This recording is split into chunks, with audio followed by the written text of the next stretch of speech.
बातमी आहे शेख हसीना यांच्या संदर्भातली। शेख हसीनांबाबत भारताचा निर्णय अजूनही झालेला नाही असं निवेदन सर्वपक्षीय बैठकीत सरकारने दिलंय। बांगलादेशात 8000 भारतीय विद्यार्थी होते, ते सगळे माघारी परतल्याची माहितीही सरकारने दिली आहे आणि सरकारने दिलेल्या माहितीवर विरोधी पक्षाचं समाधान झाल्याचीही माहिती मिळतेय। बांगलादेशच्या मुद्द्यावर सर्वपक्षीय बैठक पार पडली। बांगलादेशमध्ये 12 ते 13 हजार भारतीय असल्याची माहिती मिळतेय। भारतीयांना सुरक्षित बाहेर काढण्यासाठी एअरलिफ्ट करावं एवढी भयानक स्थिती नाही असं सरकारच्या वतीने सांगितलं गेलंय। सर्वपक्षीय बैठकीत सरकारने आपलं मत स्पष्ट केलंय आणि सरकारतर्फे बांगलादेशच्या मुद्द्यावर, बांगलादेशमधल्या परिस्थितीच्या मुद्द्यावर लवकरच संसदेमध्ये निवेदन सादर केलं जाईल। सर्वपक्षीय बैठकीचं आयोजन करण्यात आलं होतं। सकाळी 10 वाजता विविध पक्षातील प्रमुख नेते या बैठकीमध्ये उपस्थित होते। काल बांगलादेशच्या पंतप्रधान शेख हसीना यांनी आपल्या पंतप्रधान पदाचा राजीनामा दिला आणि त्या भारतात आश्रयासाठी आल्यात। त्या हिंडन एअरबेसवरती आहेत। त्यांच्या संदर्भात सरकारने अजून कोणतीही भूमिका घेतलेली नाही, कोणताही निर्णय घेतलेला नाही असं सरकारने सर्वपक्षीय बैठकीत सांगितलं। 12 ते 13 हजार भारतीय अजून तिथे अडकलेले आहेत, पण त्यांना एअरलिफ्ट करून बाहेर काढावं एवढी परिस्थिती अजूनही चिघळलेली नाही।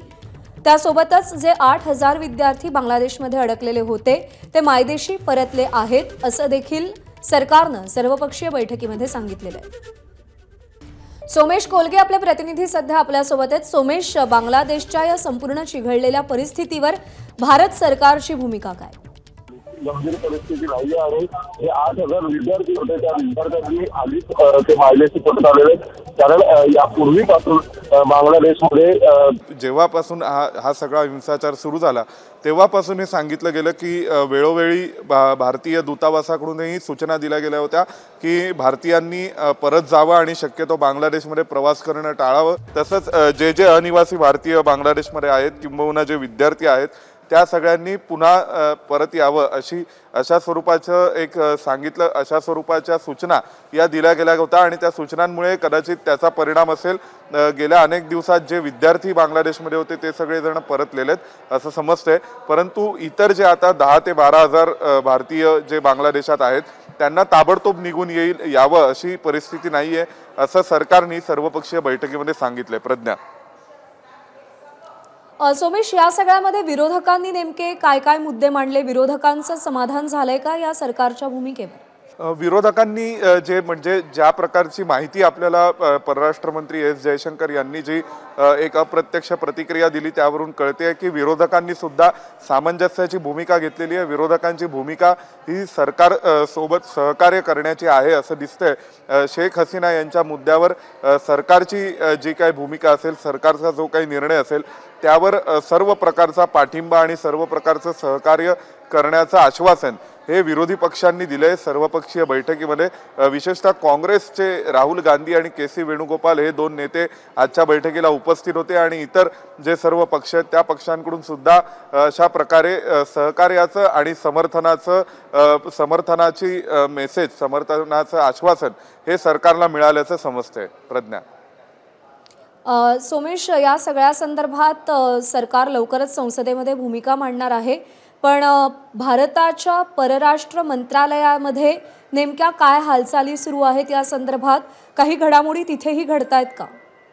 नक्कीच प्रज्ञा, कारण भारतासमोर अशा प्रकारे शेख हसीना यांच्या निमित्ताने एक यक्ष प्रश्न निर्माण झालाय, तो म्हणजे शेख हसीना यांना भारतामध्ये आश्रय देणं ही एक प्रकारे भारत स्वतःची जबाबदारी समजतो। कारण जे लोक भारतामध्ये आले, मग ते चीनमधून ज्यावेळी दलाई लामा भारतात आले होते 1959 साली, त्यावेळी सुद्धा भारताने दलाई लामांना भारतात आश्रय दिला होता।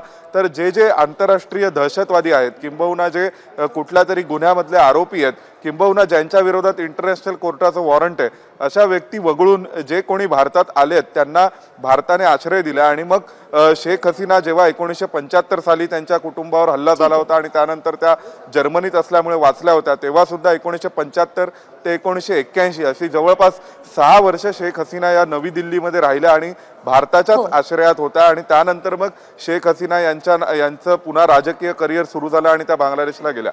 त्यामुळे कदाचित यावेळेस सुद्धा भारत तीच भूमिका घेऊ शकतो की शेख हसीना भारतात भारतात आल्या त्यांनी बरोबर आहे, असायलमसाठी सोमेश. त्यांनी शेख हसीना जर आश्रयासाठी अधिकृत भारतामध्ये विनंती आलेल्या इंग्लंडला आहेत केली आहे. तर या सगळ्या संदर्भात सरकारची नेमकी भूमिका काय राहते, परराष्ट्र मंत्रालय नेमकं काय धोरण आखतं आणि या पुढची जी आव्हानं आहेत त्यांना सामोरं जाण्यासाठी काय रणनीती ठरते, या सगळ्याकडे आपलं लक्ष असेल. अपडेट्स तुझ्याकडून जाणून घेत राहू. सध्या धन्यवाद दिलेल्या माहितीसाठी. एबीपी माझा, उघडा डोळे बघा नीट.